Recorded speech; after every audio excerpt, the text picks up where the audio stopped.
राजस्थान की सुप्रसिद्ध कथावाचक साध्वी प्रेम बाईसा की 28 जनवरी को मौत हुई या हत्या, ये संशय अभी तक बना हुआ है। तमाम जो पिता है, जो सेवादार है, तमाम ये कह रहे हैं कि इंजेक्शन लगाने से मौत हुई है। लेकिन इस वक्त है जो आज तक के साथ सुपर एक्सक्लूसिव बातचीत कर रहे हैं, जो कंपाउंडर जो उस समय आश्रम पहुंचे थे, देवी सिंह राजपुरोहित। आइए इनसे बात करते हैं। देवी सिंह जी, आपके पास वीरमनाथ जी का कब कॉल आया था? सर एक बार तो मेरे पास 12 बजे फ़ोन आया था। मैं ड्यूटी पे था, फिर दोबारा मेरे पास 5 बजे फ़ोन आया था करीब। तो मैं वहाँ रहता हूँ कॉलोनी में, सेवा के नाते सबके वहाँ जाता हूँ। वहाँ पहले भी गया हूँ और मैं उन सब का सम्मान करता हूँ। तो मैं गया वहाँ पे, उनकी तबीयत सुस्त थी। मैंने नॉर्मली जो उनके पहले एक बार परीक्षण था, इंजेक्शन लगाया था और वही उन्होंने कहा भी एक बार मेरे को इंजेक्शन लगा दो। देवी सिंह जी, क्या कह के आपको बुलाया था? क्या तबीयत क्या कि हुआ? तबीयत उनकी ख़राब है, थोड़ा बुखार जुकाम है। हाँ, तो ये कह के मेरे को बुलाया था। कॉलोनी में मैं जो भी मेरे को बुलाते हैं सेवा के लिए, जी। तो मैं चला जाता हूँ। तो मैं वहाँ गया और उनके कहे अनुसार ऑपरेशन में इंजेक्शन लगाया। कौन सा इंजेक्शन लगाया था? इंजेक्शन उनके वो पर्ची में था, वही मैंने उनके लगाया था जो पहले लगाया था। हाँ। एक बार पहले भी मैं उनके पास गया हूँ, एक दो बार और भी उनके आश्रम में जाता था। इंजेक्शन एक ही लगाया था? इंजेक्शन मतलब वो जो क्वांटिटी उनके लिखी हुई थी वही लगाया था मैंने। हाँ। और लेकिन आपने अपने मन से नहीं लगाया नहीं, जो मैंने मन प्रिस्क्रिप्शन नहीं में नहीं, लिखा? हाँ, मैंने मन से नहीं लगाया। हाँ। मेरे को इस नर्सिंग पेशे में मैं 2007 से हूँ, मेरे को 17-18 साल हो गए। इस इंजेक्शन मैंने ऐसे इंजेक्शन और लगाए हैं। और ऐसा क्या हुआ इसमें जो मेरी ज़िंदगी उथल-पुथल हो गई। अब मेरे को भगवान पे, कानून व्यवस्था पे और न्याय प्रणाली पे, सब पे पूरा भरोसा है। आप जो भी मतलब मेरे साथ होगा वो अच्छा होगा और मुझे पूरा विश्वास है। देवी और सिंह जी, आप 5 बजे गए थे शाम को, जब इंजेक्शन लगा के कितनी देर रुके वहाँ? मैं वहाँ करीब 4 से 5 मिनट रुका था। हाँ। ठीक है, उसके हाँ। दौरान उनको मतलब तबीयत ठीक थी, हाँ, ठीक ऐसा है। कुछ था नहीं। हाँ। और मेरे को 20 से 25 मिनट बाद मतलब मेरे घर पहुँचने पर फ़ोन आया हाँ। कि उनकी तबीयत ज़्यादा गड़बड़ हो गई है, हम हॉस्पिटल लेके जा रहे हैं। हाँ। मैंने कहा आप हॉस्पिटल लेके जाओ। हाँ। उसके बाद फिर कोई फोन आया वापस? वापस उनका कोई कॉल नहीं आया मेरे पास। अच्छा, पहले भी कभी कभी छोटी मोटी बीमारी होती थी तो आपको बुलाते थे? हाँ, मैं मतलब 2-3 बार मैं उनके गया था, कई बार सेवादार के, उनके वीरमनाथ जी के भी मैंने कई बार एक बार इंजेक्शन लगाया था, बाईसा के भी लगाया था।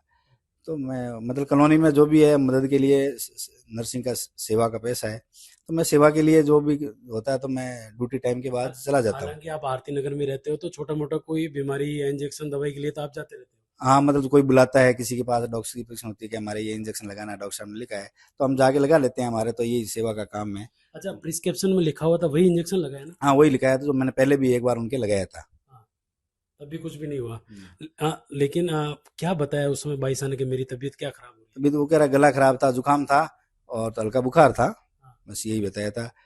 और अच्छा, पुलिस ने आपको बार बार बुला रही, क्या पुलिस पूछ रही पुलिस? पुलिस मेरे को एक बार ही बुलाया था। हाँ। खाली नॉर्मल जो घटनाक्रम हुआ था वो पूछा उन्होंने, और मैंने उनको सारी सही बता दिया। और आगे भी मैंने कहा जब भी मेरी ज़रूरत लगे तो आप मेरे को बुलाना, मैं हाजिर हो जाऊंगा और जो थी उसमें मैं पूरी मदद करूंगा। लेकिन जब से ये घटनाक्रम हुआ है, मेरी ज़िंदगी और मैं मेंटली और मेरी उथल पुथल हो गई है।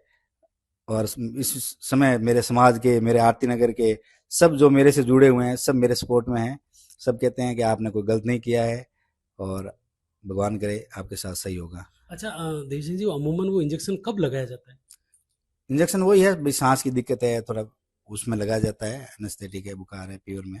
तो उस इंजेक्शन में भाई मेरा 18-19-20 साल का अनुभव है। उसे डेथ इतनी सडनली डेथ नहीं होती है। बाकी एक्सपर्ट ने भी यही कहा भी इतना नहीं होती है। बाकी अब देखो। हालांकि लोग कह रहे हैं कि वो इंजेक्शन स्टेरॉइड था, तो स्टेरॉइड कभी कोई ऐसी हाँ, मतलब। उसे डेथ नहीं होती है। हाँ, भाई मैं भी नर्सिंग के अंदर हूँ। इतने साल से आप नर्सिंग काम करें तो आपको। हाँ, इतना तो अनुभव है। बाकी अब क्या अच्छा, होगा। मेरा अंतिम सवाल, आपको पुलिस ने कोई 8-10 सवाल दिए हैं कि कब नर्सिंग की थी, कितने साल का एक्सपीरियंस है, क्या नौकरी कर रहे हाँ, थे? वो तो उन्होंने जो जर्नली है वो मेरे को भेजा है, तो उसका जवाब मैं लिखित में उनको दे दूंगा। हाँ, वो उनका विषय है भी, मैंने नर्सिंग वगैरह सब ओरिजिनल की है। गवर्नमेंट नौकरी ऐसे तो देती नहीं है। हाँ। गवर्नमेंट के अंदर सर्वेंट कर रहा हूँ, वो पूरी जांच बना करके ही नौकरी देते हैं। तो अपने पास डॉक्यूमेंट सब है, तो मैं उनको दे दूंगा जो रिपोर्ट है और उन। जब जब पुलिस बुलाएगी जांच के बिल्कुल लिए? बिल्कुल मैं जाऊंगा। मैंने कोई गुना, मेरा ये कोई इंटेंसिव था नहीं। मैं भगवे का सम्मान करता हूँ, प्रेम भाईसा का सम्मान करता था। वहाँ 1 साल पहले उन्होंने वो पूरा प्रोग्राम किया, मैं उनमें साक्षी रहा उस प्रोग्राम का। और मैं उनकी कथावाचक कथाएं सुनता था, यूट्यूब पे आते थे हमारे चैनल पे। तो मेरा ये कोई ऐसा इंटेंसिव नहीं था। अब भगवान जाने उनके साथ जो क्या हुआ है। मैं तो ये चाहता हूँ कि उनको न्याय मिले।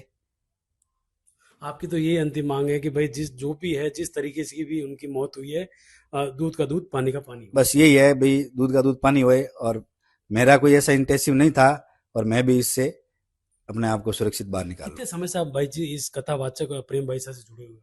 लगभग 1 साल से हमारे कॉलोनी में जब से हुआ है, तब से इनको मैं जानता हूँ। अच्छा, ये थे मेरे साथ देवी सिंह राजपुरोहित, जिनका साफ तौर पर कहना था कि डॉक्टर का प्रिस्क्रिप्शन था जिसमें जो इंजेक्शन लिखा गया था वही इंजेक्शन दिया है। पहले भी मैंने इंजेक्शन दिए हैं, कभी कोई ऐसा रिएक्शन नहीं हुआ। स्टेरॉयड इंजेक्शन था जिससे कोई इतना जल्दी इफेक्ट भी नहीं हो। आईएम दिया है, इंट्रामस्कुलर है, वो इंजेक्शन दिया है। अब सब पूरा है मामला जांच पे अटका हुआ है कि पोस्टमार्टम रिपोर्ट या विसरा रिपोर्ट में क्या आता है, उसी के बाद खुलासा हो पाएगा कि साध्वी प्रेम बाईसा की मौत के पीछे क्या कारण था। वीडियो जर्नलिस्ट मनीष के साथ अशोक शर्मा, जोधपुर आज तक।